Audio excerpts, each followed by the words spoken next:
আজকে আমি খুব সাকসেস, এর জন্য আমি নিজেকে খুব গর্ববোধ করি। কিন্তু এই সাকসেসের পেছনে কি আছে জানেন? এরকম কতগুলো অন্ধকার রাত, কালো মেঘের নিকষ কালো দিন আমি ওভারকাম করে এসেছি। তখন কেউ আমাকে দেখেনি। আজকে আমার সাকসেসটা সবাই খুব তাড়িয়ে তাড়িয়ে উপভোগ করছে, আর আমাকে এমনি করে অয়েল মাখাচ্ছে। না, আমি কিন্তু ভুলিনি।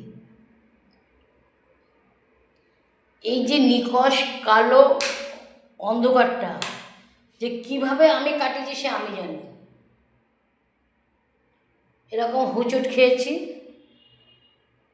হোঁচট খেয়ে থামিনি, হোঁচট খেতে খেতে দাঁড়িয়েছি। একবার হোঁচট খাচ্ছি, আবার চলছি, এই করে করে আজকে আমি এই জায়গায় এসেছি। তবে এখন নিজেকে নিয়ে খুব গর্ববোধ করি। কারণ কি জানেন, আমাকে দেখে সবাই খুব হিংসা করে। যারা আমাকে দেখে হিংসা করে, সমালোচনা করে, আমার বড্ড ভালো লাগে। তার কারণ আমি আজকে সাকসেস বলে তারা আমাকে নিয়ে হিংসা করে। এর জন্য আমি তাদের কাছে কৃতজ্ঞ।